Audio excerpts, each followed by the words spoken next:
Assalamualaikum warahmatullahi wabarakatuh. Apa kabar sahabat Al-Fatah yang dimuliakan Allah? Semoga kita dalam keadaan sehat, dilimpahkan rezekinya dan diberikan keberkahan dunia dan akhirat. Amin ya robbal alamin.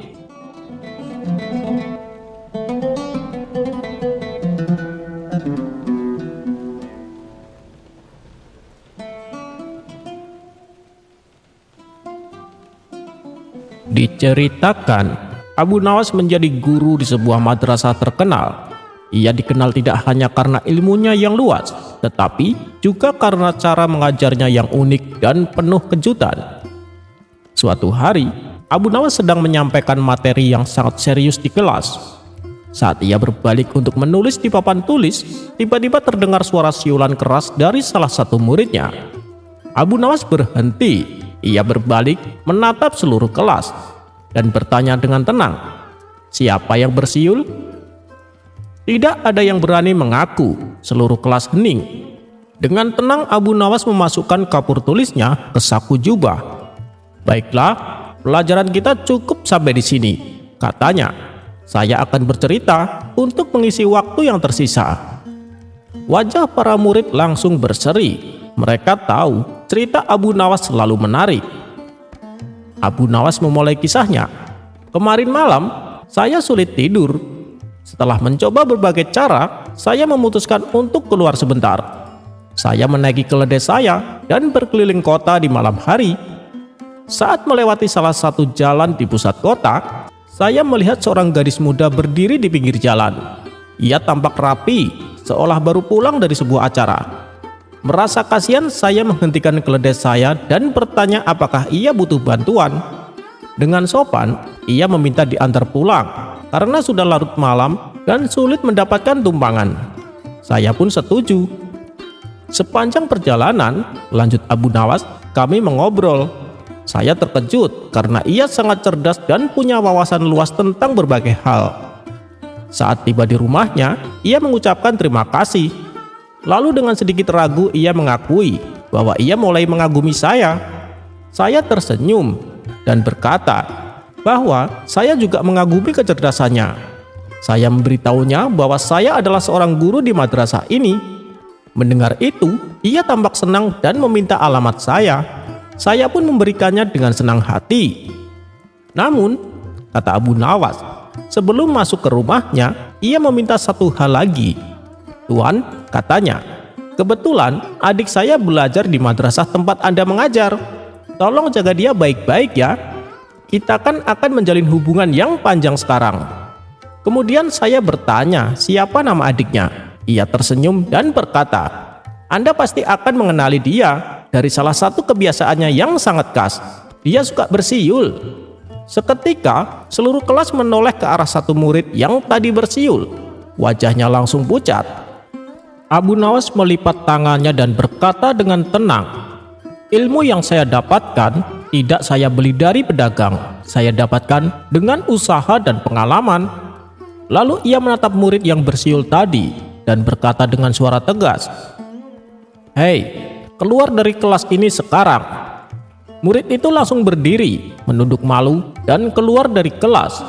Ia menyadari kebodohannya. Ia tidak hanya bersikap tidak sopan kepada gurunya, tetapi juga membuat dirinya malu di depan teman-temannya. Setelah murid itu pergi, Abu Nawas menatap kelas dan berkata, "Setiap perbuatan yang kita lakukan akan meninggalkan jejak, entah itu perbuatan baik atau perbuatan buruk.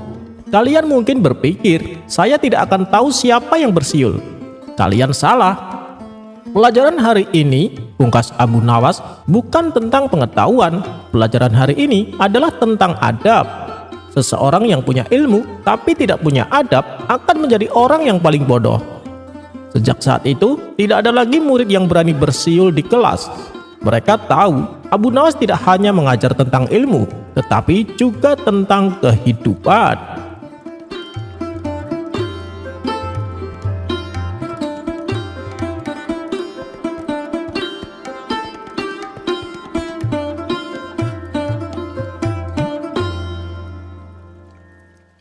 Di sebuah taman di kota, Abu Nawas melihat seorang pemuda yang sedang duduk sendirian di bangku.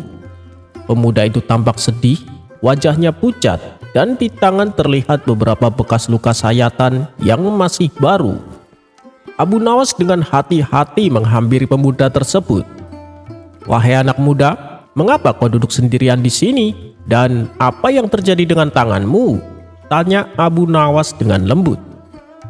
Pemuda itu mengangkat kepalanya, matanya berkaca-kaca. "Hamba baru saja putus dengan kekasih hamba," jawabnya. "Hamba sangat mencintainya, tapi ia malah mencintai orang lain. Hamba merasa sangat sakit, Tuan. Sakit di hati hamba ini tidak bisa ditanggung lagi." "Oh, jadi kau melukai dirimu sendiri?" tanya Abu Nawas. Pemuda itu mengangguk. "Hamba berharap dengan melukai diri hamba, rasa sakit di hati ini berkurang. Hamba ingin membalas rasa sakit itu dengan rasa sakit yang lain," jawab si pemuda. Abu Nawas tidak menghakimi. Ia hanya duduk di samping pemuda itu. Ia menatap kebun bunga di hadapan mereka, lalu menunjuk ke arah sekuntum mawar yang indah. "Lihatlah bunga mawar itu, Nak," kata Abu Nawas. "Mawar itu memiliki duri. Duri itu bukan untuk melukai dirinya sendiri, tapi untuk melindungi dirinya dari orang-orang yang ingin mengambilnya.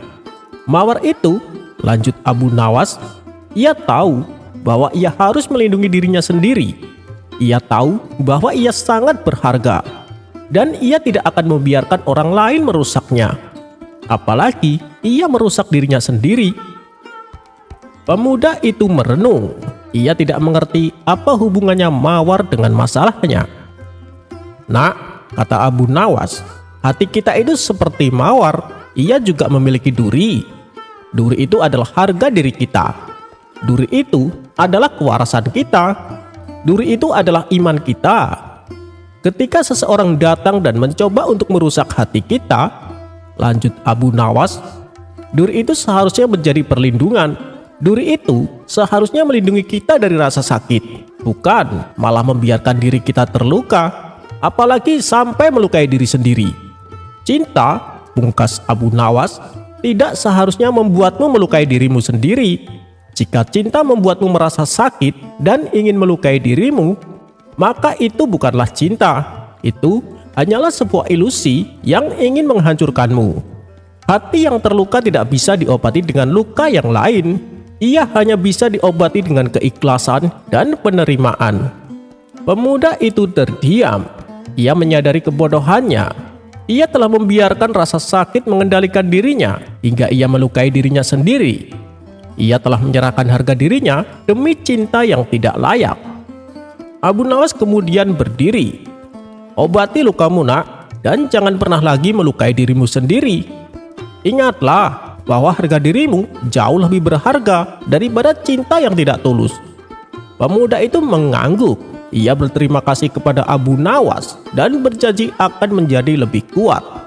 Dan ia pun pergi membawa pelajaran berharga bahwa cinta yang sejati tidak akan pernah membuatmu terluka.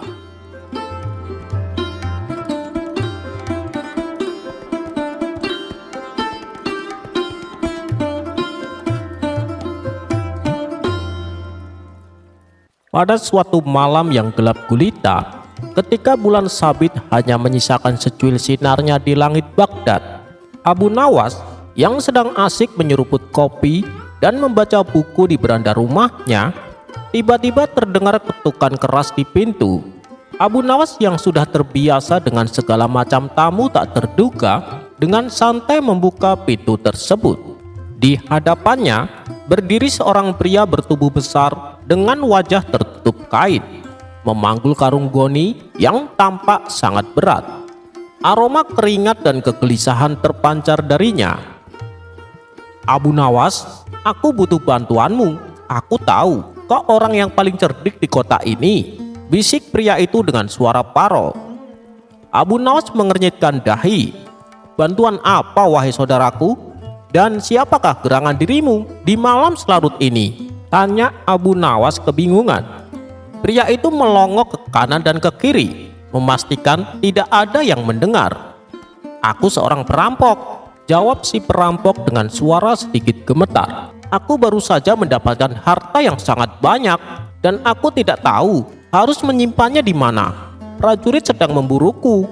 Aku mohon Abu Nawas, simpanlah harta ini untukku sebentar saja. Aku akan memberimu bagian yang pantas nanti, kata si perampok. Abu Nawas memandang karung goni itu, lalu menatap mata perampok itu yang tampak penuh keputusasaan.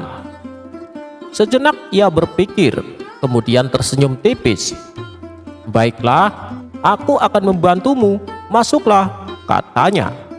Perampok itu lega bukan kepalang. Ia segera masuk, menaruh karung goni itu di tengah ruang tamu Abu Nawas.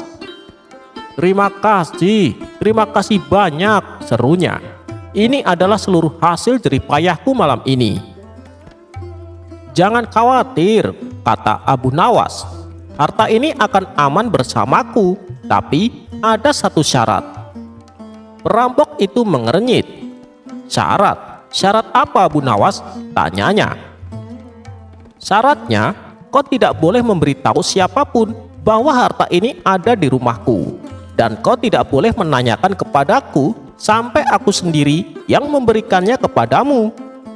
Jika kau melanggar, maka harta ini akan menjadi milikku sepenuhnya, jawab Abu Nawas. Perampok itu dalam keadaan terjepit, setuju tanpa banyak pikir. Baik Abu Nawas, aku setuju. Aku akan datang menemuimu beberapa hari lagi, ucapnya. Perampok itu pun pergi dengan tergesa-gesa, meninggalkan Abu Nawas sendirian dengan karung harta. Abu Nawas menimbang-nimbang karung itu, lalu tersenyum licik. Ia tahu betul apa yang akan ia lakukan. Keesokan harinya, Abu Nawas pergi ke pasar dan membeli beberapa barang mewah, seolah-olah ia baru saja mendapatkan rezeki nomplok. Ia bahkan sengaja menceritakan kepada beberapa pedagang bahwa ia baru saja menemukan karung berisi koin emas di halaman belakang rumahnya. Berita itu cepat menyebar dari mulut ke mulut sampai ke telinga perampok yang sedang bersembunyi. Perampok itu mulai resah. Ia mengira Abu Nawas telah mengingkari janjinya dan menggunakan hartanya. Beberapa hari kemudian, tak tahan menahan rasa penasarannya dan kemarahannya, ia kembali mendatangi rumah Abu Nawas. Kali ini dengan raut wajah yang lebih gelap dan penuh tuntutan. Hei, Abu Nawas, aku hanya ingin memastikan apakah hartaku masih aman. Aku dengar kau mendadak kaya raya, katanya dengan nada mengancam. Abu Nawas menatapnya dengan tatapan datar, namun ada kilatan cerdik di matanya. Bukankah sudah aku katakan kau tidak boleh menanyakan hartamu kepadaku sampai aku sendiri yang memberikannya kepadamu? Kau melanggar perjanjianmu, jawab Abu Nawas. Tidak bisa begitu, teriak perampok itu dengan suara yang meninggi. Kau pasti sudah mengambil hartaku, kembalikan sekarang juga, atau aku akan membuat perhitungan denganmu, ancam si perampok. Abu Nawas tersenyum tipis. Oh, benarkah begitu? Kau ingin hartamu kembali? Baiklah, tapi bagaimana aku bisa yakin bahwa itu benar-benar hartamu? Bukankah kau sendiri yang bilang kau seorang perampok? Bagaimana aku bisa tahu harta itu bukan hasil kejahatan lain? Perampok itu terdiam sesaat, bingung dengan pertanyaan Abu Nawas. Itu hasil rampokanku semalam, serunya, tanpa sadar telah menjebak dirinya sendiri. Tepat pada saat itu, pintu rumah Abu Nawas tiba-tiba terbuka lebar. Dari balik pintu muncul kapten prajurit penjaga kota, diikuti oleh beberapa prajurit bersenjata lengkap.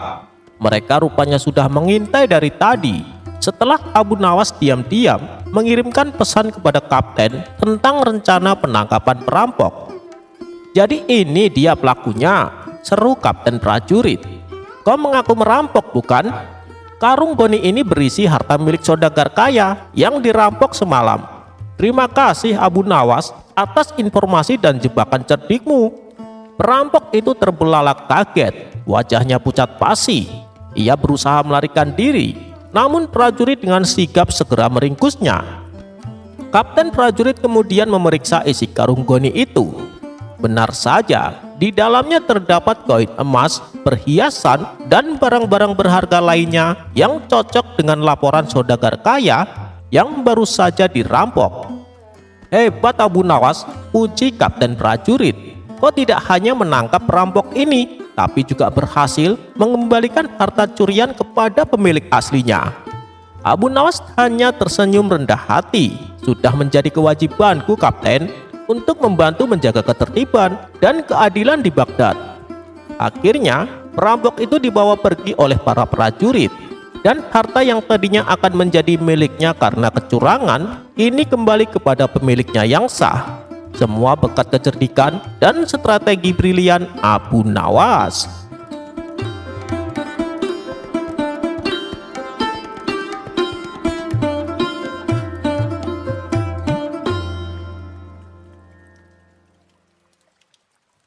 Abu Nawas dan nelayan.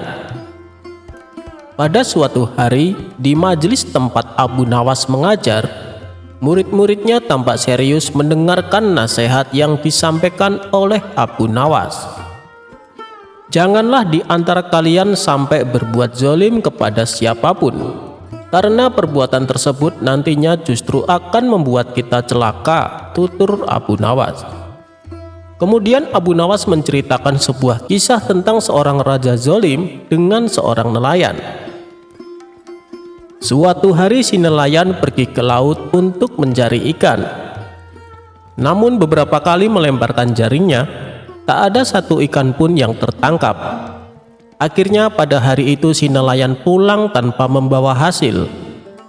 Sementara anak-anaknya terus menangis semalaman karena menahan rasa lapar. Esok paginya dengan berdoa sepenuh hati kepada Allah, si nelayan kembali mencari ikan di laut.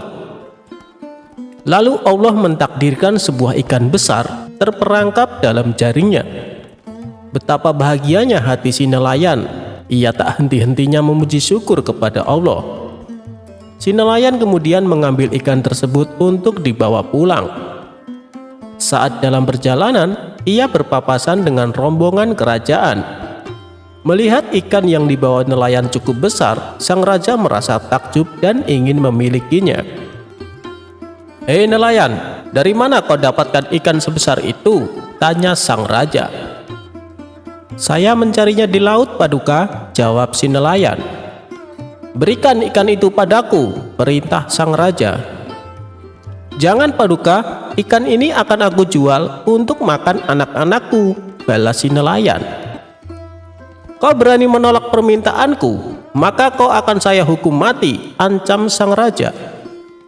Si nelayan berulang kali memohon agar ikannya jangan diambil. Akan tetapi sang raja tidak peduli. Ia merampasnya secara paksa dan dibawanya ke istana. Si nelayan pun hanya bisa pasrah. Ia menangis seraya berdoa, "Ya Allah, Engkau telah memperlihatkanku kekuatan orang zalim ini kepada kelemahanku, maka perlihatkanlah kekuatanmu padanya." Sementara sang raja yang sudah kembali ke istana tak sabar untuk menyantap ikan besar milik si nelayan. Ia pun mengambil ikan tersebut dan memberikannya kepada pelayan istana. Tiba-tiba ikan itu berputar dan menggigit jari sang raja hingga membuatnya kesakitan. Akibat gigitan ikan, sang raja tak dapat tidur semalaman. Ia menanggung rasa sakit yang nyeri. Esok paginya sang raja mengundang beberapa tabib untuk mengobati sakit yang dideritanya. Namun dari sekian banyak tabib yang datang, tak ada satupun yang mampu menyembuhkannya. Akhirnya ada salah satu tabib yang ahli menyarankan supaya jari sang raja dipotong saja. Menurut sang tabib yang ahli ini, jari sang raja sudah terkena racun. Kalau tidak segera dipotong, dikhawatirkan racun tersebut akan menjalar sampai ke lengan atas. Tapi meskipun jarinya sudah terpotong, sang raja masih merasa kesakitan. "Paduka yang mulia, sepertinya racun ikan sudah menjalar. Paduka harus segera memotong lengan Paduka," kata sang tabib. Tapi apa tidak ada cara yang lain? Tanya sang raja. Kalau dibiarkan, racun tersebut akan menjalar ke tubuh Paduka, dan itu bisa mengancam nyawa Paduka, jawab sang tabib. Maka dengan berat hati sang raja memotong lengan tangannya. Akan tetapi tak ada perubahan atas kondisi sang raja. Ia masih saja merasa sakit yang amat sangat. Melihat kondisi yang aneh dialami sang raja, membuat sang tabib merasa heran. Harusnya Paduka sudah tidak merasakan sakit, tapi kenapa masih belum sembuh juga, pikir sang tabib. Kemudian dengan berhati-hati sang tabib bertanya, "Maaf Paduka yang mulia, kejadian yang dialami Paduka sungguh tidak wajar. Kalau boleh hamba tahu, dari mana Paduka mendapatkan ikan tersebut?" Sang raja pun menceritakan bahwa ikan yang didapat hasil dari merampas seorang nelayan. Mendengar hal itu, sang tabib lalu menyarankan kepada sang raja, "Lebih baik Paduka pergi dan cari dia dan minta maaflah padanya agar ia menghalalkan ikan yang Paduka rampas. Dengan begitu, maka tidak akan ada lagi anggota tubuh Paduka yang dipotong." Setelah mendengar saran tersebut, sang raja segera mencari keberadaan si nelayan. Dengan bantuan para pejabat dan pengawal istana, akhirnya rumah si nelayan berhasil ditemukan. Sang raja pun langsung menemuinya untuk meminta maaf dan meminta agar diikhlaskan ikan yang telah ia rampas. Dengan hati yang tulus, nelayan itu memaafkannya. Sejak saat itu, sakit yang dialami sang raja berangsur-angsur sembuh, meskipun ia harus kehilangan salah satu tangannya. Dan untuk menebus kesalahannya, kebutuhan ekonomi keluarga si nelayan dijamin sepenuhnya oleh sang raja. Sang raja pun berjanji tidak akan pernah lagi berbuat zalim kepada rakyatnya. Setelah selesai menceritakan kisah raja zalim dan seorang nelayan, Abu Nawas menutupnya dengan sebuah nasihat. "Itulah kenapa kita dilarang berbuat zalim kepada siapapun, karena pada akhirnya justru kita yang akan menderita," tutur Abu Nawas kepada murid-muridnya.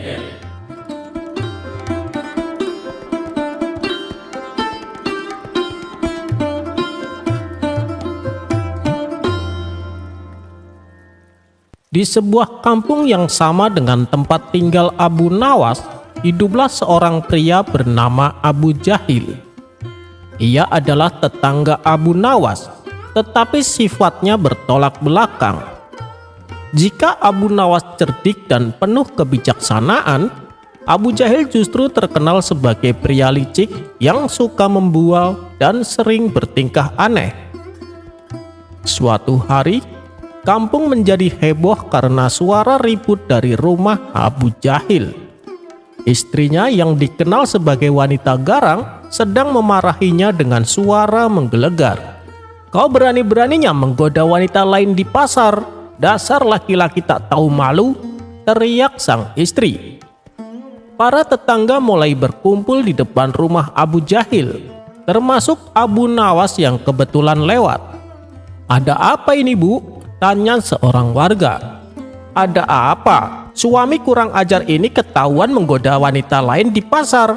Dia bilang wanita itu cantik seperti rembulan dan pantas jadi permaisuri," ucap istri Abu Jahil. Orang-orang menahan tawa, sementara Abu Jahil berkeringat dingin. Ia mencoba membela diri. "Tidak sayangku, aku tidak menggoda. Aku hanya mengagumi ciptaan Tuhan. Apa salahnya memuji keindahan?" kata Abu Jahil mencoba tersenyum. Namun sang istri tak bisa dibodohi begitu saja. "Oh begitu, lalu kenapa memberi wanita itu selendang baru?" Abu Jahil terdiam. Ia panik dan mencari alasan. "Oh itu, aku hanya dermawan sayang, memberi hadiah pada orang yang membutuhkan." Istrinya mendengus. "Kalau begitu, mana selendang untukku? Sejak menikah, kau bahkan tak pernah membelikanku kain baru." Para tetangga tertawa terbahak-bahak. Bahkan Abu Nawas menepuk Abu Jahil sambil tersenyum. "Abu Jahil, kau terlalu pintar untuk menipu istrimu. Mungkin kau bisa menipu orang lain, tapi tidak dengan perempuan yang sudah bertahun-tahun hidup denganmu, kata Abu Nawas. Abu Jahil mengeluh panjang. Abu Nawas, bisakah kau membantuku keluar dari masalah ini? Abu Nawas tersenyum lebar. Baik, aku akan membantumu, tapi dengan satu syarat. Apa itu Abu Nawas? Tanya Abu Jahil penuh harap. Kau harus berjanji, mulai sekarang kau tidak akan pernah menggoda wanita lain lagi. Atau aku sendiri yang akan mengumumkan kebohonganmu di depan Baginda Raja. Abu Jahil terkejut. Ia tahu bahwa jika Raja sampai tahu, hukumannya bisa lebih berat daripada amukan istrinya. Baiklah, aku berjanji Abu Nawas, katanya putus asa. Abu Nawas lalu berbisik ke telinga istri Abu Jahil. Sebenarnya suamimu hanya mencoba menguji kesetiaanmu. Dia ingin melihat apakah kau masih peduli padanya. Jika kau cemburu, itu berarti kau masih mencintainya. Mendengar itu wajah sang istri mulai melunak. Ia menoleh ke suaminya dan berkata, lain kali kalau kau ingin menguji cintaku, cukup dengan membelikanku hadiah yang lebih bagus. Para tetangga kembali tertawa. Abu Jahil yang awalnya pucat, akhirnya bisa menghela napas lega. Ia berjanji dalam hati untuk tidak sembarangan menggoda wanita lain lagi, setidaknya saat istrinya ada di sekitar. Sementara itu Abu Nawas hanya tersenyum puas.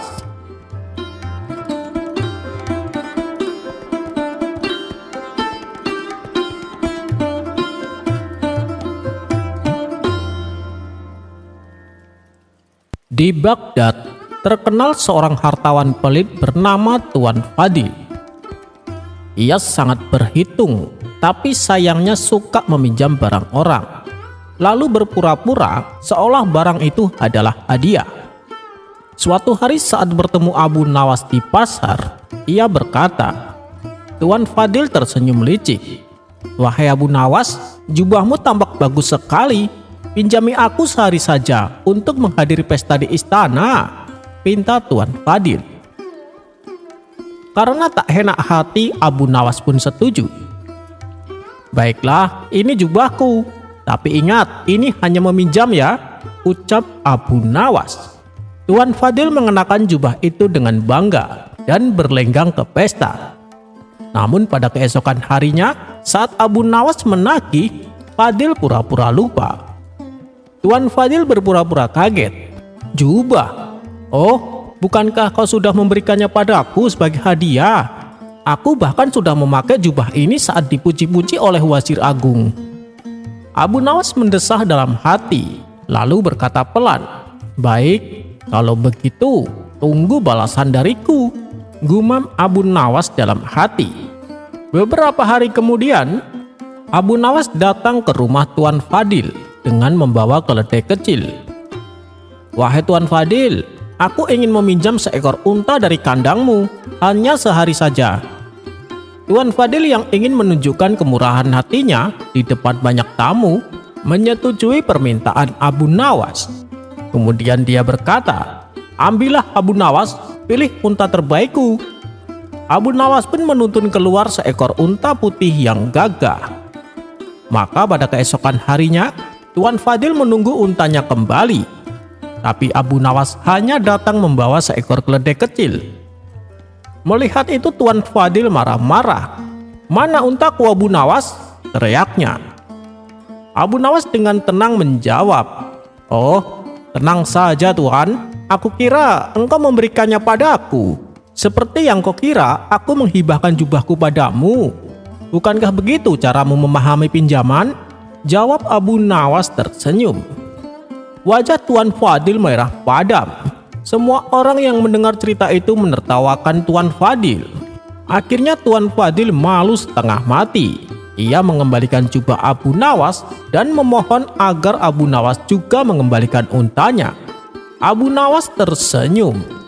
Lain kali bila meminjam, ingatlah yang dipinjam harus kembali, bukan berubah menjadi hadiah.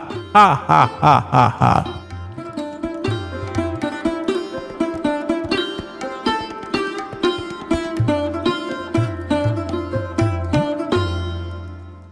Pada suatu masa, kerajaan Baginda Raja tempat Abu Nawas tinggal berbatasan langsung dengan kerajaan tetangga yang dipimpin oleh Raja Samudra, seorang pemimpin muda dan bersemangat namun gampang tersulut emosi.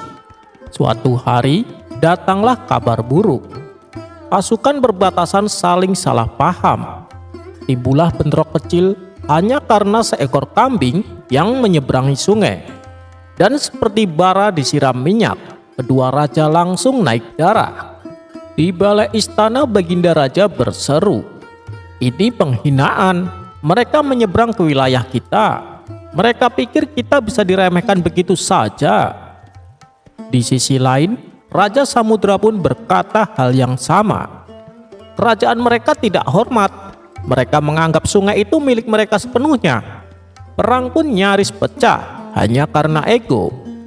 Abu Nawas yang mendengar kabar itu langsung menghadap raja dan berkata, "Wahai Baginda, sebelum kita kirim tentara, izinkan aku pergi dulu dengan satu syarat."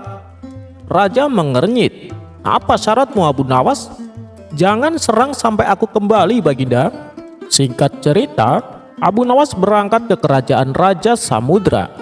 Tapi ia tidak membawa pasukan, tidak juga membawa bendera, melainkan hanya membawa seekor kambing putih.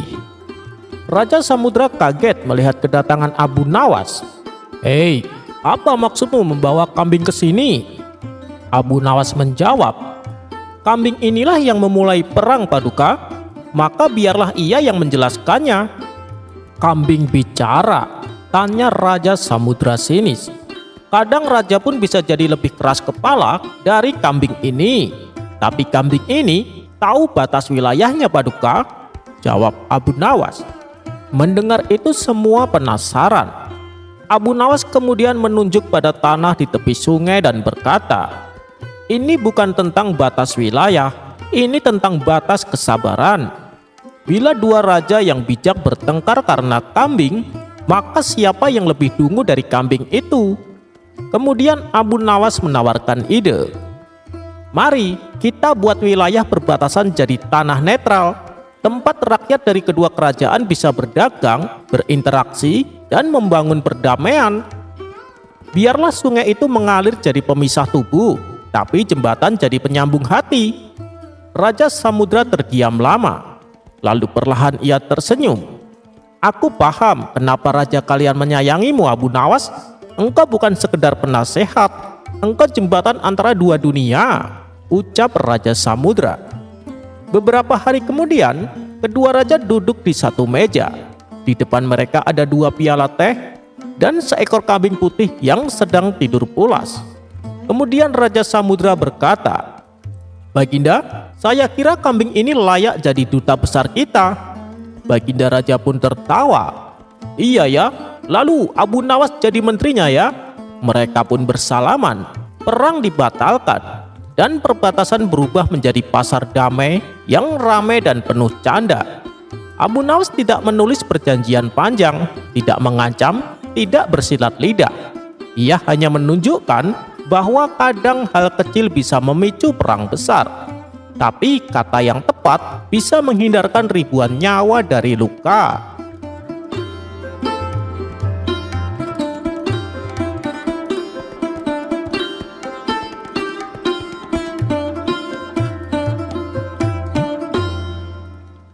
Usaha Baginda Raja untuk mengerjai Abu Nawas seakan tidak ada kapoknya. Dan pada cerita kali ini, Abu Nawas diperintah untuk membawakan karpet ajaib, sebuah karpet yang bisa terbang. Kisah ini berawal ketika Baginda Raja membuat sebuah buku yang berisi dongeng seorang pemuda bernama Aladin, di mana Aladin ini mempunyai karpet ajaib yang selalu membawanya terbang kemanapun ia pergi. Karena merasa tertarik dengan dongeng tersebut, Baginda Raja menyuruh Abu Nawas untuk membawakan karpet yang sama persis seperti milik Aladin. Mendengar itu, Abu Nawas pun tak habis pikir. Hanya gara-gara sebuah buku dongeng, Baginda Raja tega memberinya tugas yang sangat tidak masuk akal. "Ampun Paduka yang mulia, Tapi itu kan hanya dongeng Paduka. Jadi karpet yang dimiliki Aladin mustahil ada di kehidupan nyata, ujar Abu Nawas. Maka dari itu, tugasmu adalah membuatnya jadi nyata. Kalau kau berhasil, aku akan memberimu hadiah yang banyak. Tapi kalau gagal, kau akan saya hukum, ancam Baginda Raja. Mau tidak mau Abu Nawas harus melaksanakan perintah tersebut. Kau tidak usah khawatir Abu Nawas, aku tidak akan memberimu tugas baru setelah kau menyelesaikan tugas ini, kata Baginda Raja. Dengan langkah gontai Abu Nawas pergi meninggalkan istana. Di sepanjang perjalanan pulang, ia terus memikirkan bagaimana caranya supaya bisa lolos dari hukuman. Setibanya di rumah, sang istri memberi kabar bahwa tetangganya telah mengalami kecelakaan. Akibat dari kecelakaan tersebut, salah satu kakinya harus dipotong. Loh, kenapa tidak dibetulkan saja? Kasihan kalau harus dipotong, tanya Abu Nawas. Iya sih, tapi sayang tidak bisa dibetulkan lagi. Kalaupun disambung kembali, kakinya sudah tidak berfungsi, jelas sang istri. Mendengar jawaban tersebut, terbesit sebuah ide di benak Abu Nawas akan sebuah jalan keluar untuk menyelesaikan tugas dari Baginda Raja. Dan hari yang ditentukan pun telah tiba. Abu Nawas segera berangkat menuju istana. Di tangannya, ia membawa gulungan karpet yang terbungkus rapi dan diberi wewangian. Bagaimana Abu Nawas? Apakah kau sudah mendapatkan apa yang aku inginkan? Tanya Baginda Raja. Sudah Paduka yang mulia, ini karpet ajaib yang Paduka inginkan, jawab Abu Nawas. Ia pun menggelar karpet tersebut dan menyuruh Baginda Raja untuk duduk di atasnya. Namun setelah sekian lama duduk, karpet itu tak kunjung terbang. Wahai Abu Nawas, kenapa tidak berfungsi? Kau jangan mempermainkan aku, bentak Baginda Raja.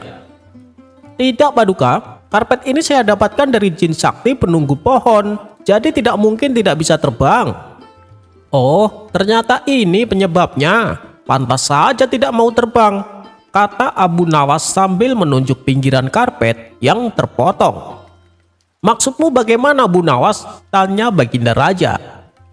Ya, bagaimana bisa terbang? Karpetnya saja sudah tidak utuh lagi. Ada bagian yang telah terpotong, jawab Abu Nawas. Lalu bagaimana ini Abu Nawas? Coba kau betulkan lagi, pinta Baginda Raja.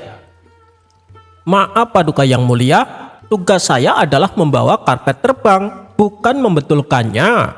Itu sudah di luar kewajiban tugas saya Paduka, jelas Abu Nawas. Terus siapa yang akan membetulkan karpet ini? Tanya Baginda Raja. Itu bukan urusan saya Paduka, silakan Paduka cari orang lain saja, sesuai dengan apa yang Paduka katakan sebelumnya. Bahwa saya tidak akan diberi tugas baru setelah menyelesaikan tugas yang satu ini. Dan tugasku adalah membawa karpet ajaib yang bisa terbang, bukan membuat karpetnya supaya bisa terbang, balas Abu Nawas. Baginda Raja pun tak bisa membantah perkataannya. Usahanya kali ini untuk mengerjai Abu Nawas kembali mengalami kegagalan. Yang ada Abu Nawas malah mendapatkan hadiahnya.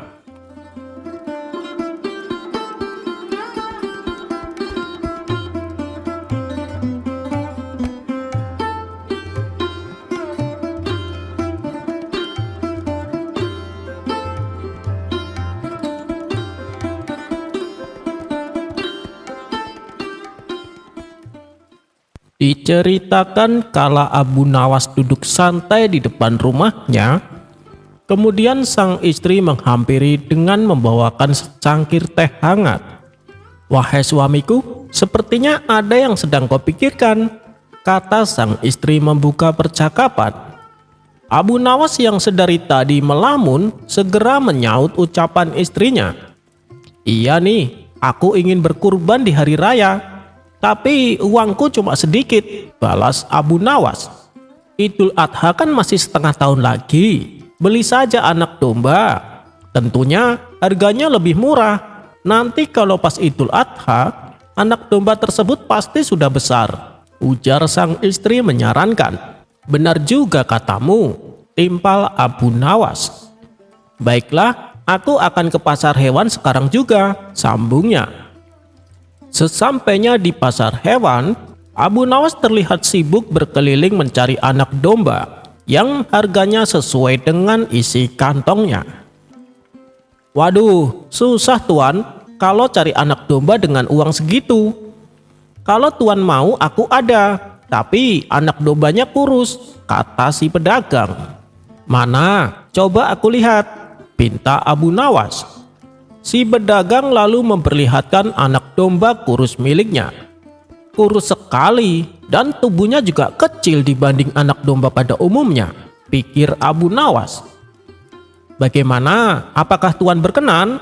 Tanya si pedagang kembali. Mulanya Abu Nawas ragu, tapi karena hanya domba ini yang bisa didapatkan, mau tak mau ia pun terpaksa membelinya.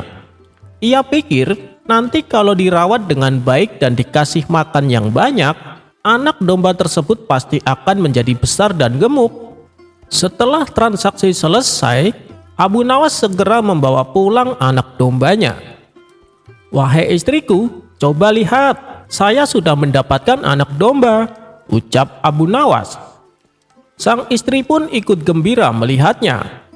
Engkau harus rajin memberinya makan, jangan sampai telat, biar anak domba ini menjadi gemuk, pesan sang istri. Abu Nawas lalu membuat kandang di samping rumah untuk tempat tidur anak domba miliknya.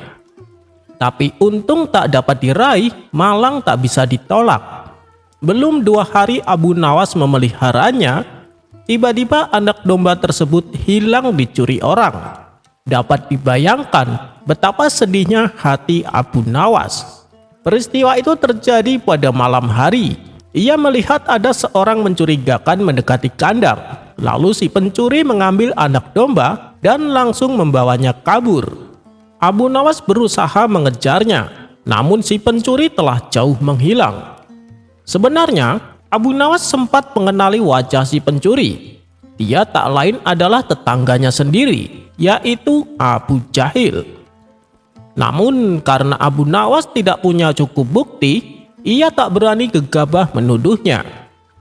Tega bener Abu Jahil, padahal aku membelinya dengan susah payah, sesal Abu Nawas dalam hati. Abu Nawas kemudian memutar otaknya untuk menjebak Abu Jahil. Seminggu pun berlalu, Abu Nawas masih belum juga menemukan solusinya. Hingga pada suatu hari datanglah Tuan Hamid ke rumahnya. Hei Abu Nawas, nanti malam jangan lupa datang ke rumah saya. Saya akan mengadakan syukuran, tutur Tuan Hamid. Insya Allah saya akan datang. Ngomong-ngomong, siapa saja yang diundang? Tanya Abu Nawas. Kamu, Tuan Hakim, dan Abu Jahil, jawab Tuan Hamid. Kemudian Tuan Hamid berlalu meninggalkan Abu Nawas. Setelah mendapat undangan dari Tuan Hamid, terbesit di benak Abu Nawas akan sebuah ide cemerlang untuk menjebak si Abu Jahil. Saat malam tiba, ia pun berangkat ke rumah Tuan Hamid. Dan ternyata Abu Jahil dan Tuan Hakim sudah berkumpul di sana. Abu Nawas langsung disambut Tuan Hamid dan dipersilahkan duduk di meja makan. Abu Nawas kemudian duduk bersama Abu Jahil dan Tuan Hakim. Hei Abu Nawas, saya dengar anak dombamu dicuri maling. Kasihan sekali, ledek Abu Jahil. Mendengar itu Abu Nawas diam saja tak menanggapinya. Benarkah itu Abu Nawas? Kapan kejadiannya? Tanya Tuan Hakim. Benar Tuan Hakim, kejadiannya sudah sekitar seminggu yang lalu, jawab Abu Nawas. Tidak lama kemudian, dari dalam rumah Tuan Hamid membawakan sop kambing dan dihidangkannya di meja makan. Wah, kelihatannya sedap sekali. Aku sudah tidak tahan untuk memakannya, teriak Abu Jahil kegirangan. Kalau melihat sop kambing yang lezat ini, aku jadi teringat anak dombaku yang hilang, ujar Abu Nawas mengawali bualannya. Tapi sayang, anak dombaku hilang dicuri orang. Padahal Abu Nawas sengaja menghentikan ucapannya. Padahal apa Abu Nawas? Tanya Tuan Hakim penasaran. Padahal anak domba kepunyaanku itu tidak ada bandingannya di seantero Baghdad ini. Badannya gemuk, matanya bersinar, dan bulunya lebat bagaikan sutra. Siapa saja yang melihatnya pasti ingin memilikinya, lanjut Abu Nawas. Waduh, sayang sekali aku belum melihatnya, ujar Tuan Hakim komentari cerita Abu Nawas. Itu belum seberapa Tuan Hakim. Di saat bulan purnama, anak domba kesayanganku itu bisa mendendangkan qasidah, ucap Abu Nawas melanjutkan bualannya. Mendengar hal itu Tuan Hakim dan Tuan Hamid semakin tercengang. Mereka berdua merasa sangat kagum. Tapi situasi semacam itu membuat Abu Jahil menjadi panas hatinya. Sebab dia tahu persis bahwa anak domba milik Abu Nawas sama sekali tidak seperti yang diceritakannya.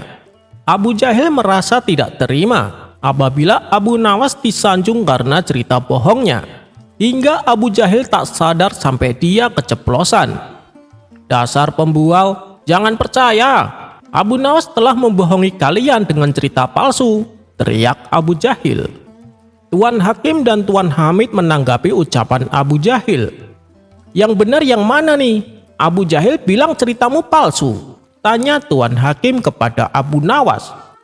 Untuk apa saya cerita palsu? Andai saja anak dombaku ada, Tuan Hakim pasti akan percaya, jawab Abu Nawas memancing. Iya sih, benar juga, balas Tuan Hakim membenarkan ucapan Abu Nawas. Namun lagi-lagi Abu Jahil semakin panas dibuatnya. Apalagi dengan mudahnya Tuan Hakim percaya dengan bualan Abu Nawas.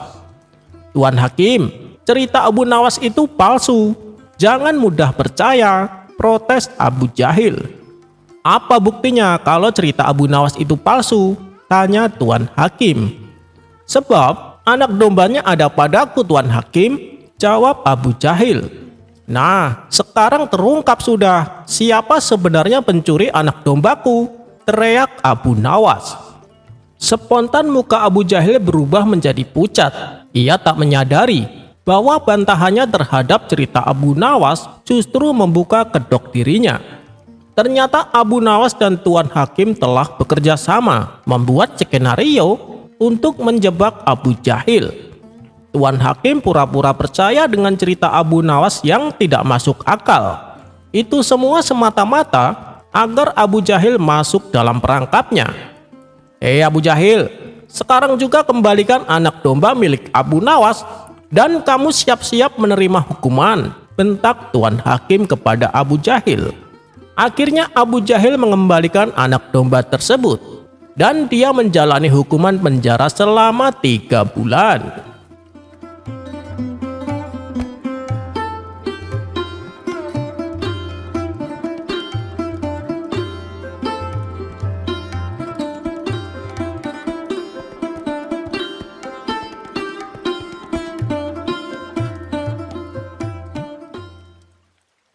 Pada suatu hari Baginda Raja mendapat undangan pertemuan raja-raja dan para bangsawan. Pertemuan ini bertempat di negeri sahabatnya yang juga seorang raja. Tapi yang membuat Baginda Raja bingung, siapa yang akan mendampinginya. Pasalnya penasehat istana yang selalu menemani sedang sakit keras dan sampai saat ini belum juga sembuh. Kemudian salah satu menteri menyarankan supaya mengajak Abu Nawas sebagai gantinya. Awalnya Baginda Raja sempat ragu, hampir-hampir ia menolak usulan menterinya itu. Kenapa harus dia? Memangnya tidak ada orang lain, kata Baginda Raja. Ampun Paduka yang mulia, tapi di dalam pertemuan nanti, biasanya kan masing-masing raja saling menyombongkan diri. Tidak ada salahnya mengajak Abu Nawas sebab dia pasti akan dibutuhkan. Akal cerdiknya akan menyelamatkan Paduka ketika diajak saling adu kesombongan, tutur sang menteri. Benar juga katamu, Baiklah, beritahukan kepada Abu Nawas supaya besok ikut saya. Singkat cerita, pergilah Abu Nawas dan Baginda Raja dengan didampingi beberapa pengawal kerajaan. Setibanya di sana, Baginda Raja dan Abu Nawas dipersilahkan duduk di tempat kehormatan bersama dengan raja-raja yang lain. Masing-masing raja didampingi oleh penasehatnya. Setelah membahas berbagai macam urusan kenegaraan, tibalah waktunya obrolan santai. Di antara mereka, raja dari Jazirah Arab mulai membuka obrolannya. Penasehatku ini orangnya sangat pintar. Dia ahli dalam menyusun strategi perang. Setelah aku selidiki, ternyata nasabnya tersambung ke Nabi Daud. Pantas saja dia begitu hebat. Raja dari Persia tidak mau kalah. Penasehatku juga pandai. Berkat kepintarannya dalam mengelola pangan, negeri kami tak pernah kelaparan meskipun ketika waktu datang masa paceklik. Dan kalian lihatlah sendiri, dia bukan hanya pintar, tapi juga sangat tampan. Setelah aku selidiki, ternyata nasabnya tersambung ke Nabi Yusuf. Raja berikutnya juga tak mau kalah. Begitu pula dengan penasehatku, orangnya sangat penyabar dan bijak. Pintunya terbuka lebar untuk rakyat, manakala ada yang ingin mengadukan masalah. Oleh sebab itulah, dia sangat dicintai rakyatku. Dan setelah aku selidiki, ternyata nasabnya tersambung ke Nabi Zulkifli. Dia itu benar-benar sosok manusia yang jarang bisa ditemukan. Akhirnya, tibalah giliran Baginda Raja untuk berbicara. Tapi ia bingung harus berkata apa. Apalagi yang diajaknya kali ini adalah Abu Nawas, manusia konyol yang sering berbuat usil. Di tengah kebingungannya tiba-tiba Abu Nawas buka suara.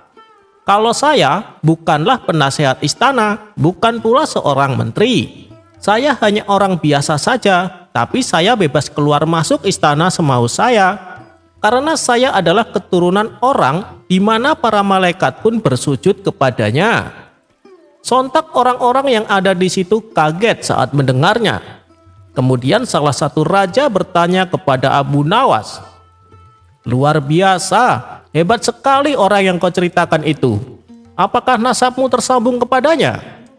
Dengan penuh percaya diri Abu Nawas menjawab, "Tentu saja nasabku tersambung kepadanya." Untuk kedua kalinya mereka dibuat kagum dan takjub dengan pengakuan Abu Nawas. Baginda Raja sendiri sempat kaget dan hampir tak percaya. Kemudian para penguasa yang sedang berkumpul kembali berkata kepada Abu Nawas, "Berarti kau bukanlah orang sembarangan. Pantas saja rajamu memperlakukan dengan sangat istimewa. Kalau boleh tahu, siapa nama orang yang kau maksud?" Tanya mereka penasaran. "Dia adalah Nabi Adam dan aku adalah keturunannya. Semua orang pasti tahu bahwa nasabku tersambung kepadanya," balas Abu Nawas. Seketika seisi ruangan menjadi penuh dengan suara gelak tawa.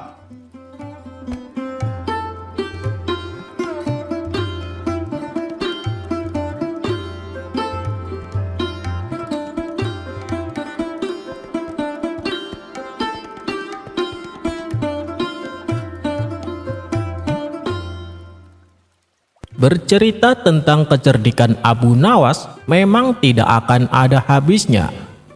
Apalagi ketika ia menghadapi jebakan-jebakan dari Baginda Raja.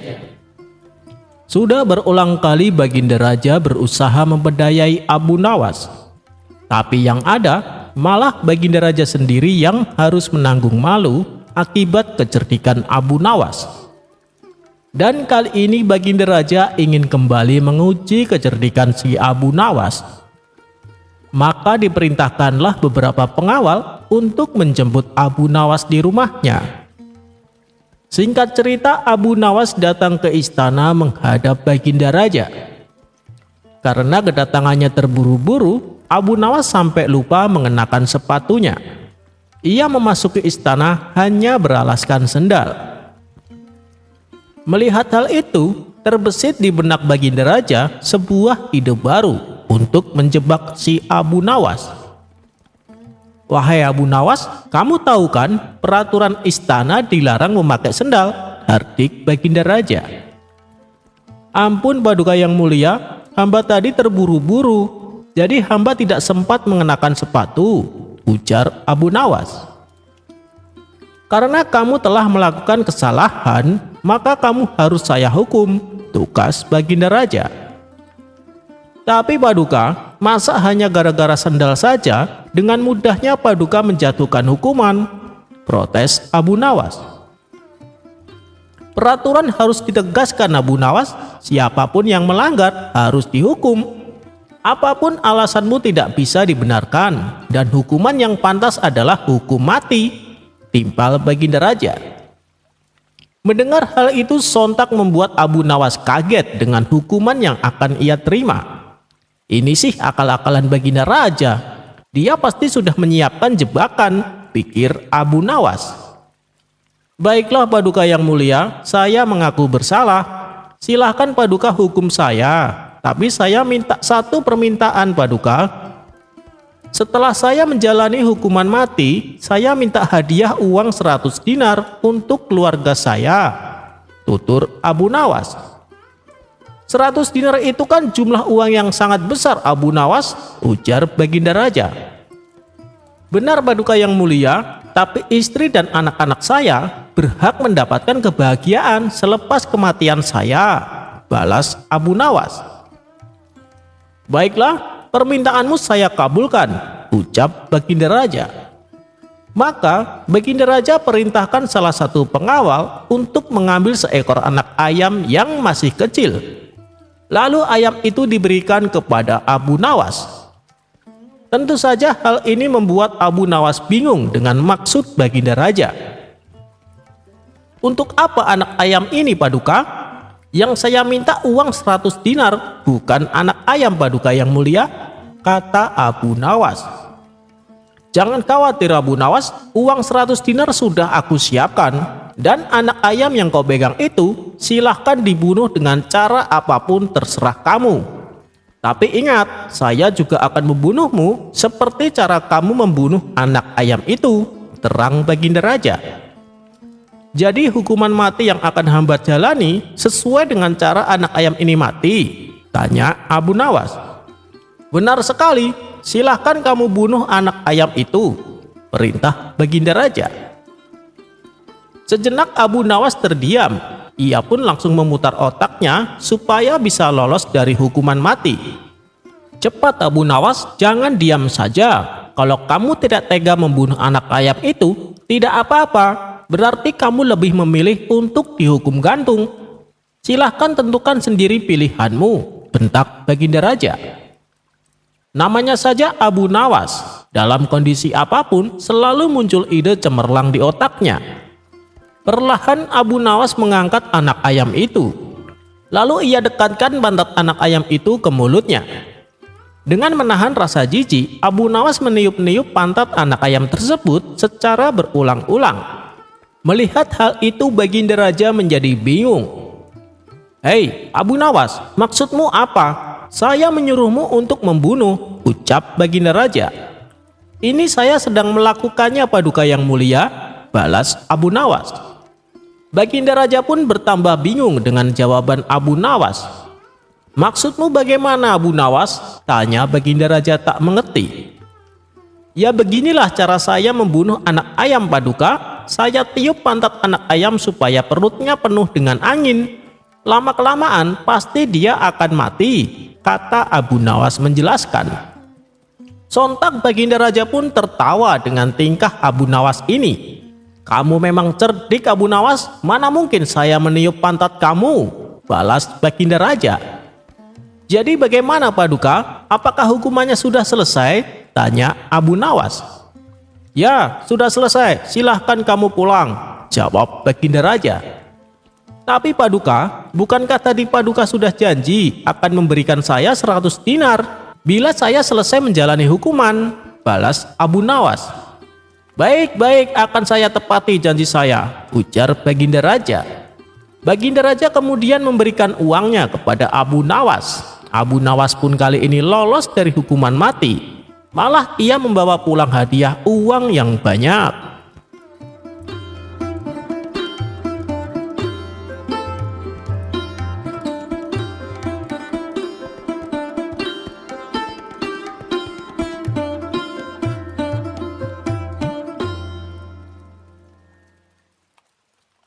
Dikisahkan, pada suatu hari Baginda Raja menyuruh semua menterinya untuk berkumpul di istana. Setelah mereka berkumpul, maka diadakanlah rapat. Mereka terlihat serius membicarakan tentang keamanan negara, termasuk membahas kondisi ekonomi rakyatnya. Sang menteri lalu memberikan data daftar masyarakat miskin yang telah dicatatnya. Setelah melihat daftar tersebut, Baginda Raja kemudian memberi perintah. Saya ingin semua masyarakat miskin yang ada dalam daftar ini besok segera diberikan bantuan, titah Baginda Raja. Baik, Paduka Yang Mulia, jawab sang menteri. Lalu berapa jumlah rakyat kita yang matanya buta? Tanya Baginda Raja kembali. Maaf Paduka Yang Mulia, saya belum sempat mendatanya. Kalau tidak salah, ada sekitar lebih dari 20 orang. Tapi nanti sekalian memberi bantuan, saya akan mendata kembali semua warga kita yang buta matanya, jawab sang menteri. Jangan dulu, saya ada ide untuk mengerjai Abu Nawas. Saya ingin tugas ini diserahkan kepadanya. Maka Baginda Raja segera memerintahkan pengawalnya untuk memanggil Abu Nawas.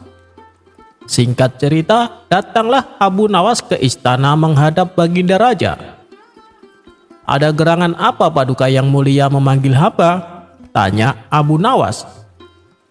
Begini Abu Nawas, saya ada tugas negara untukmu, jawab Baginda Raja. Daulat Baginda, kiranya tugas apakah yang akan Paduka berikan kepada saya? Tanya Abu Nawas kembali. Saya ingin kamu segera menghitung dan mendata semua masyarakat yang matanya buta, perintah Baginda Raja. Baiklah Paduka, minggu depan saya akan memberitahu berapa jumlah orang buta yang ada di negeri Baginda, balas Abu Nawas.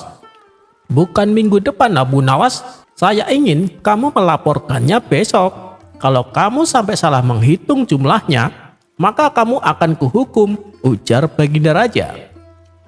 Abu Nawas langsung mengerutkan dahinya. Tidak mungkin dengan waktu sehari bisa mendata. Kota Baghdad wilayahnya sangat luas. Rasanya mustahil menyelesaikan tugasnya dalam sehari. Tapi mau tak mau karena ini sudah menjadi titah Baginda, Abu Nawas terpaksa harus menerima tugas tersebut. Baiklah Paduka Yang Mulia, besok pagi saya akan melaporkan dan memberitahu jumlahnya.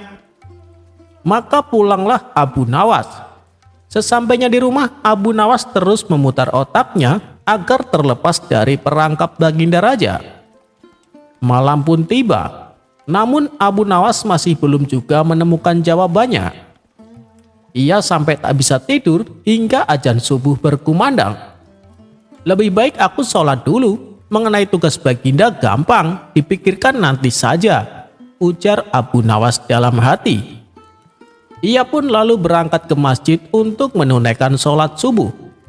Sepulangnya dari masjid, di tengah jalan Abu Nawas melihat pelepah kurma yang besar.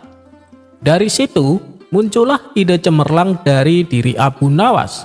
Ia segera menarik pelepah kurma tersebut. Pelepah kurma yang besar itu lalu dibawanya ke istana. Ia berjalan melewati kerumunan orang yang berlalu lalang di kota Baghdad. Maka hebohlah segenap warga Baghdad. Banyak yang heran dengan tingkah laku Abu Nawas ini. Hei Abu Nawas, apa yang kau bawa itu? Tanya salah satu warga keheranan. Apa kamu buta? Ini kan pelepah kurma, jawab Abu Nawas. Iya, aku tahu. Maksud saya, untuk apa kau membawanya? Tanya warga itu kembali. Namun Abu Nawas tak menghiraukannya. Ia terus melanjutkan perjalanannya. Di setiap tempat yang ia lalui, Abu Nawas kerap kali mendapatkan pertanyaan yang sama. "Hei, Abu Nawas, apa yang kau bawa itu?" Abu Nawas hanya diam saja. Ia terus melanjutkan perjalanannya hingga akhirnya tibalah Abu Nawas di depan istana. Prajurit penjaga istana juga heran dengan tingkah laku Abu Nawas ini. "Hei, Abu Nawas, apa yang kau bawa?" tanya prajurit tersebut. "Apa kamu buta? Saya membawa pelepah kurma. Katakan pada Baginda Raja, Abu Nawas mau menghadap." Maka diizinkanlah Abu Nawas masuk ke istana menghadap Baginda Raja. Melihat tingkah Abu Nawas yang aneh ini, Baginda Raja juga bertanya dengan pertanyaan yang sama. "Wahai Abu Nawas, apa yang kau bawa itu?" Mendengar pertanyaan Baginda Raja, Abu Nawas tidak menjawabnya. Ia malah mengalihkan pembicaraan. "Paduka yang mulia, saya sudah tahu jumlah orang buta yang ada di negeri Baghdad," ucap Abu Nawas. "Oh ya, berapa jumlahnya?" tanya Baginda Raja. "Jumlahnya ada 57, termasuk Baginda Raja," jawab Abu Nawas sambil tersenyum. "Termasuk saya? Kenapa kamu mengatakan saya buta, wahai Abu Nawas?" tanya Baginda Raja heran. "Begini Paduka, tadi waktu saya kemari banyak warga yang bertanya, 'Hei Abu Nawas, apa yang kau bawa?' Warga yang bertanya saya hitung jumlahnya ada 55 orang. Lalu prajurit di depan istana juga bertanya dengan hal yang sama. Jumlahnya bertambah menjadi 56 orang. Dan tadi Baginda Raja juga bertanya apa yang saya bawa, berarti jumlahnya ada 57 orang. Mereka semua itulah adalah orang-orang buta," kata Abu Nawas menjelaskan. "Loh, memangnya kenapa? Apa yang salah dengan pertanyaan saya?" tanya Baginda Raja bertambah heran. Abu Nawas pun menjawab, "Sama sekali tidak ada yang salah Baginda. Tapi apakah Baginda tidak melihat apa yang saya bawa? Ini kan pelepah kurma. Kenapa Baginda Raja masih bertanya? Berarti Baginda Raja matanya buta," tutur Abu Nawas. Baginda Raja hanya bisa geleng-geleng kepala mendengar penuturan Abu Nawas. Ia mengakui kecerdikannya. Untuk kesekian kalinya, Raja harus menerima kekalahan. Ia pun lantas memberikan hadiah kepada Abu Nawas.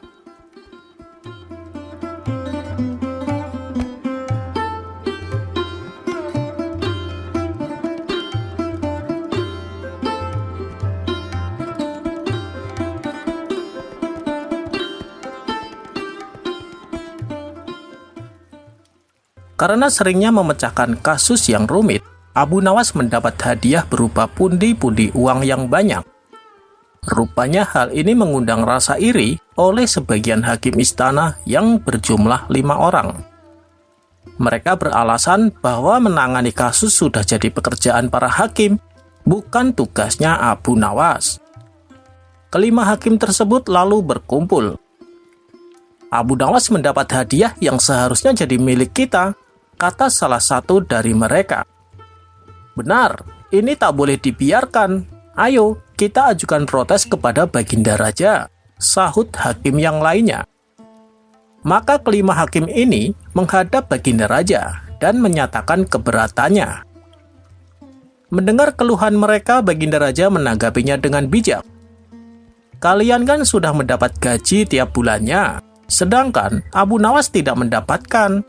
Jadi wajar kalau aku memberikan hadiah.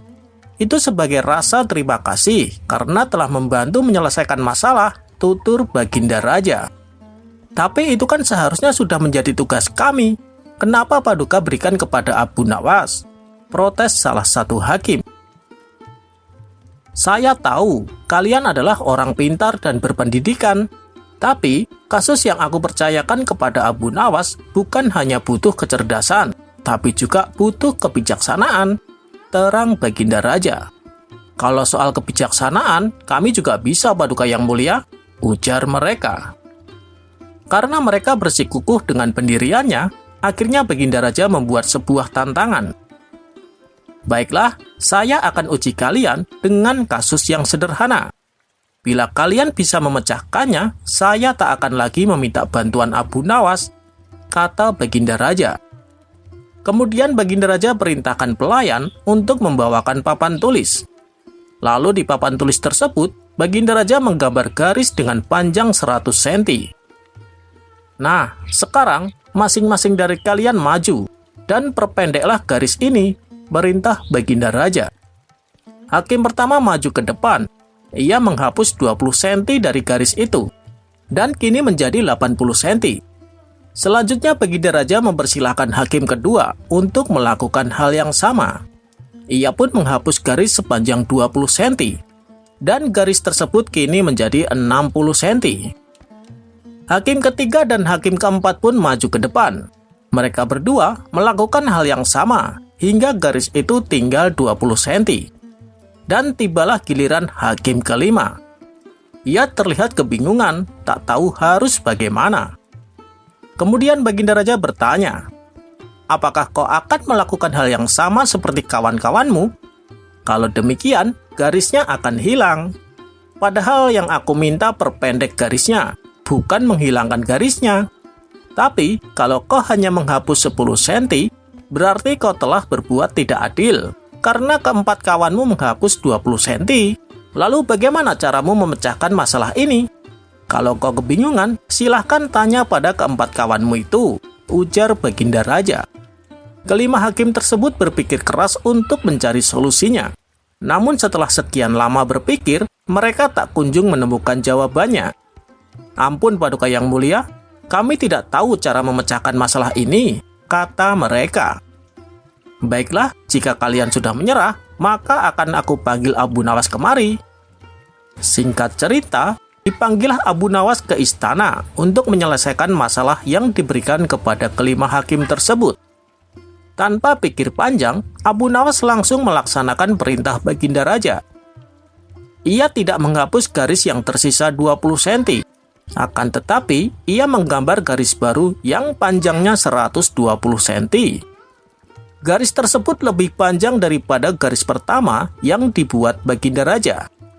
Setelah Abu Nawas selesai dengan tugasnya, Baginda Raja lalu berkata kepada kelima hakim tersebut, "Kalian lihat sendiri kan, bagaimana cara Abu Nawas menyelesaikan masalah? Untuk membuat garis menjadi lebih pendek, kalian tak perlu menghapusnya. Cukup membuat garis baru yang lebih panjang. Maka garis pertama akan menjadi lebih pendek dengan sendirinya." Mendengar hal itu, kelima hakim tersebut menyadari akan kekeliruannya dan mengakui kecerdasan Abu Nawas akan sifat bijaknya dalam menyelesaikan masalah.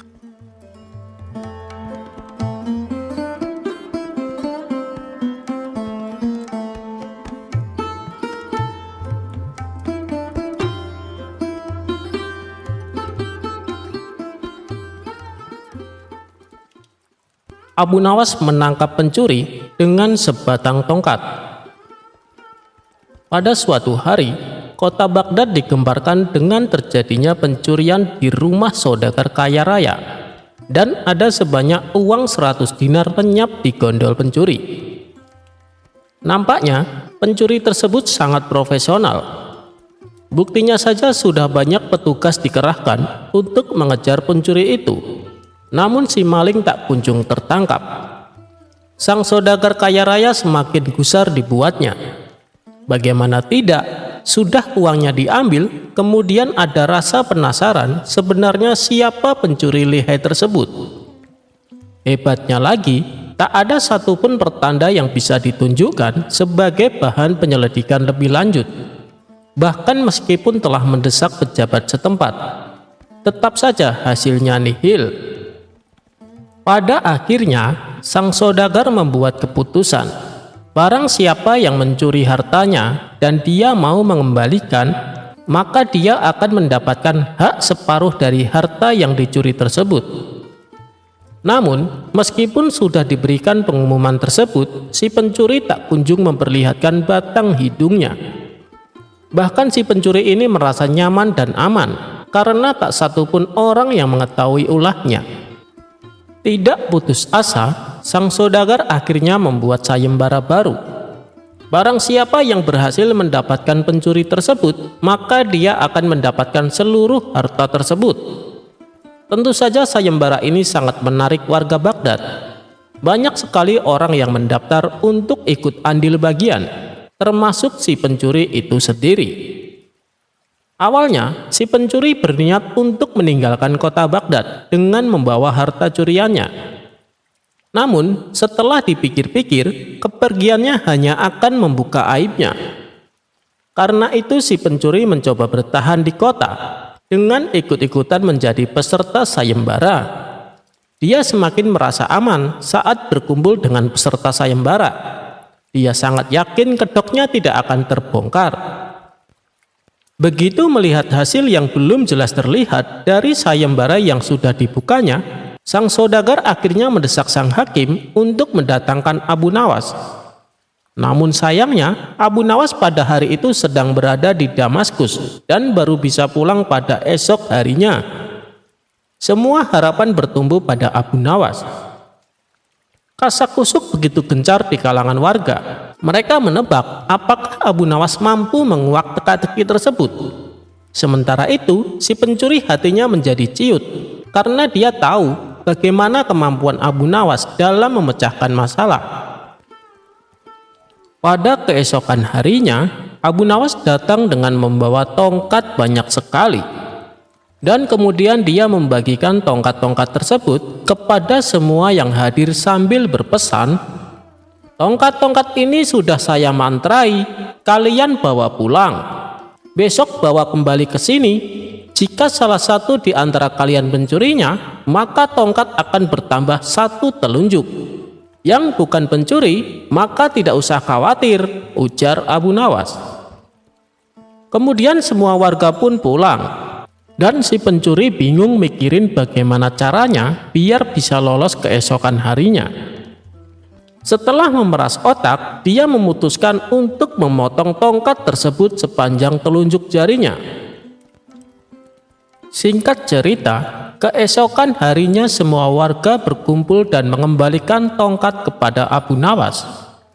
Pada saat menerima tongkat dari pencuri tersebut, Abu Nawas langsung menangkapnya karena tongkatnya menjadi lebih pendek. Kemudian si pencuri diadili dengan seadil-adilnya. Akhirnya Abu Nawas berhak menerima uang 100 dinar tersebut. Namun uang tersebut dibagikan kepada fakir miskin di kotanya.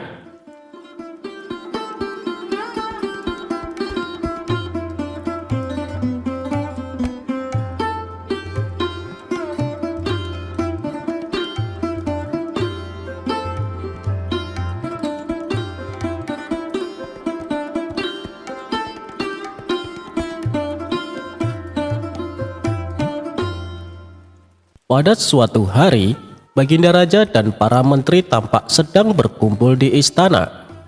Mereka membicarakan ingin kembali menguji kecerdasan Abu Nawas. "Paduka yang mulia, untuk menghadapi Abu Nawas, sebaiknya kita minta bantuan seorang ulama yang ilmunya lebih tinggi dan cerdas," saran salah satu menteri. "Dulu saya pernah melakukan itu, tapi ternyata tebakan dari sang ulama dengan mudah dijawab Abu Nawas," balas Baginda Raja. "Begini Paduka, saya punya kenalan ulama dari negeri seberang. Beliau lebih cerdas dan berilmu tinggi. Saya kira dia bisa mengalahkan Abu Nawas," timpal sang menteri. "Baiklah, hadapkan segera ulama itu ke istana," perintah Baginda Raja. Keesokan harinya sang menteri mengajak ulama tersebut datang ke istana menghadap Baginda Raja. "Wahai Tuan Syekh, saya membutuhkan bantuan Anda. Apakah Anda bisa membantu?" kata Baginda Raja. "Siap Paduka yang mulia, kiranya bantuan apakah yang bisa hamba berikan?" tanya sang ulama. "Adakah kamu punya pertanyaan yang sulit, yang jawabannya tidak mudah ditebak?" kata Baginda Raja. "Oh itu, saya punya tebakan yang sampai saat ini belum ada yang bisa menjawabnya Paduka. Maukah Padukaku beritahu?" balas sang ulama. "Ya, beritahu saya, apa tebakannya?" saut Baginda Raja. "Pertanyaannya, apa yang lebih jahat dari setan?" kata sang ulama. "Bukankah setan adalah makhluk yang paling jahat? Tapi kenapa kau bilang ada yang lebih jahat? Tanya Baginda Raja heran. Katanya Paduka butuh tebakan. Jawab saja Paduka. Kalau bisa, berarti Paduka seorang yang pandai, ujar sang ulama. Pertanyaan ini belum pernah aku dengar sebelumnya, dan pasti Abu Nawas tak akan bisa menjawabnya, pikir Baginda Raja. Bisakah kau beritahu aku apa jawabannya? Pinta Baginda Raja kepada sang ulama. Maaf Paduka yang mulia, tapi saya tidak akan memberitahu kepada siapapun, balas sang ulama. Baiklah, pertanyaanmu memang aneh dan sulit untuk dijawab, ucap Baginda Raja. Masih ada satu pertanyaan lagi Baginda, sahut sang ulama. Oh ya, apa itu? Tanya Baginda Raja. Perkara apa yang orang miskin punya dan dibutuhkan oleh orang kaya? Kata sang ulama memberitahu. Sejenak Baginda Raja terdiam. Namun setelah sekian lama berpikir, ia tak kunjung menemukan jawabannya. Kalau pertanyaannya dibalik, tentu akan mudah dijawab. Perkara apa yang orang kaya punya dan dibutuhkan orang miskin? Tentulah jawabannya harta. Tapi ini malah sebaliknya. Ini yang membuat saya menjadi pusing, ujar Baginda Raja. Namanya saja tebakan Paduka, tentu penuh dengan teka-teki, timpal sang ulama. Kedua pertanyaanmu memang bagus dan tepat sekali untuk menantang Abu Nawas, puji Baginda Raja. Maka pada keesokan harinya dipanggillah Abu Nawas menghadap Baginda Raja. Ketika Abu Nawas tiba di istana, Baginda Raja berkata, Abu Nawas, aku punya pertanyaan untukmu. Jika kamu menjawab dengan benar, kamu akan mendapat hadiah. Tetapi jika kamu salah, kamu akan dihukum. Apakah kamu berani menerima tantangan ini? Tanya Baginda Raja. Abu Nawas yang kala itu sedang membutuhkan uang, langsung mengiyakan tantangan tersebut. Saya siap Paduka. Apa pertanyaannya? Sahut Abu Nawas. Apa yang lebih jahat dari setan? Tanya Baginda Raja. Yang lebih jahat dari setan adalah kedengkian kita, jawab Abu Nawas. Mendengar hal itu Baginda Raja tercengang dengan jawaban Abu Nawas. Sementara sang ulama memuji akan kecerdasan Abu Nawas. Baiklah Abu Nawas, sekarang pertanyaan kedua. Apa yang dipunyai oleh orang miskin tapi dibutuhkan oleh orang kaya? Tanya Baginda Raja. Jawabannya adalah harapan Baginda. Karena orang miskin punya harapan, sedangkan orang kaya butuh lebih banyak lagi, jawab Abu Nawas. Untuk kedua kalinya Baginda Raja dibuat tercengang oleh kecerdasan Abu Nawas. Ia tak menyangka pertanyaan yang dianggapnya sulit dengan mudah dijawab oleh Abu Nawas. Begitu pula dengan sang ulama. Ia kembali memuji atas kecerdasan Abu Nawas. Sesuai dengan janji yang diucapkan, Baginda Raja kemudian memberi Abu Nawas hadiah.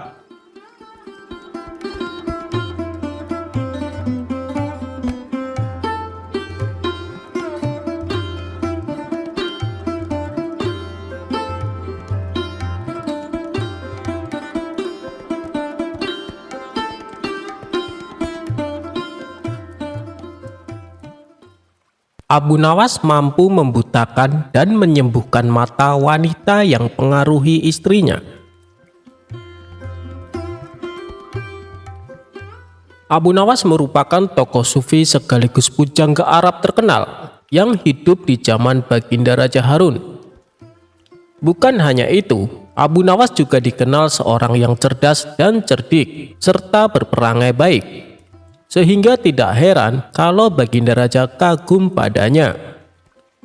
Bukan hanya itu, Abu Nawas juga merupakan sosok yang bijak dalam menyelesaikan permasalahan yang dihadapinya. Dikisahkan di kehidupan rumah tangga Abu Nawas terbilang cukup sederhana. Sedangkan jika Abu Nawas ingin kaya, ia bisa saja mewujudkannya karena hubungan Abu Nawas dengan Baginda Raja cukup dekat. Sudah berulang kali Baginda Raja menawarkan jabatan di istana dengan gaji yang lumayan besar.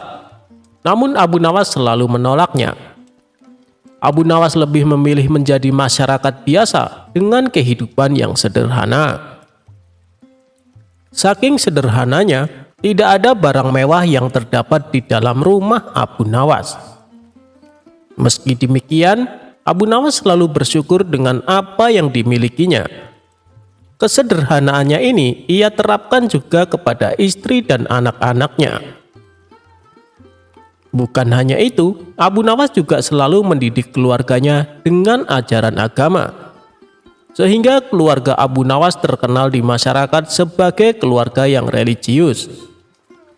Dalam keseharian di dalam rumah saja, Abu Nawas menerapkan kebiasaan baik dan sesuai tuntunan agama. Kebiasaan tersebut adalah ketika Abu Nawas akan masuk rumah, ia selalu mengucapkan salam. Dan setelah masuk ke dalam rumah, ia pun tak lupa mengucapkan Alhamdulillah. Begitu juga dengan sang istri maupun anak-anaknya. Mereka senantiasa dididik oleh Abu Nawas supaya menerapkan kebiasaan baik itu. Suatu hari, saat Abu Nawas pulang dari hutan guna mencari kayu bakar, ia mengetuk pintu rumahnya dan mengucapkan salam. Namun tak ada jawaban sama sekali dari dalam rumahnya. Dengan perasaan was-was, Abu Nawas masuk ke dalam rumah untuk mencari keberadaan istrinya. Betapa kagetnya Abu Nawas, ia melihat istrinya yang sedang duduk termenung di pojokan ruangan. Alhamdulillah, ternyata istriku baik-baik saja, batin Abu Nawas. Tapi Abu Nawas heran, kenapa sang istri tidak membalas salamnya. Wahai istriku, kenapa kau tidak menjawab salamku? Tanya Abu Nawas. Sang istri hanya terdiam, tatapan matanya seperti sedang memandang kegundahan. Melihat perubahan sikap istrinya, membuat Abu Nawas pun cemas.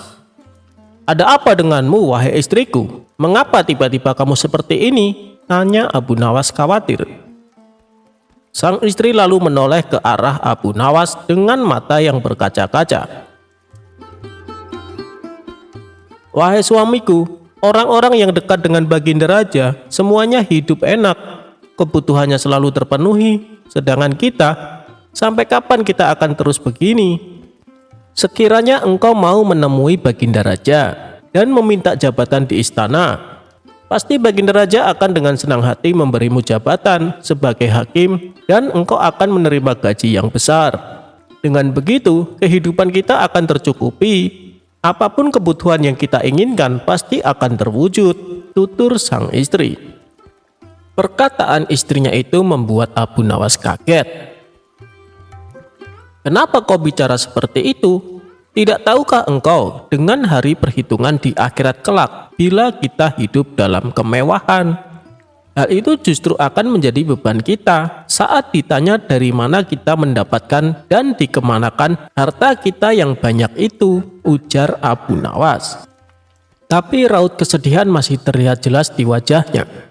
Abu Nawas pun kemudian berdoa, Ya Allah, siapa yang hendak merusak rumah tanggaku melalui istriku, maka butakanlah matanya. Beberapa hari kemudian, saat Abu Nawas sedang berzikir, datanglah seorang wanita asing ke rumahnya. Abu Nawas lalu mempersilahkan duduk di ruangan tempat ia biasa menerima tamunya. Ada perlu apa, Bu? Tanya Abu Nawas. Mata saya tiba-tiba buta, Tuan. Padahal selama ini saya tidak pernah merasakan keluhan sakit pada mata saya, jawab wanita itu. Keluhan wanita tersebut mengingatkan Abu Nawas akan doanya tempo hari. Apakah Anda sering menemui istri saya? Tanya Abu Nawas.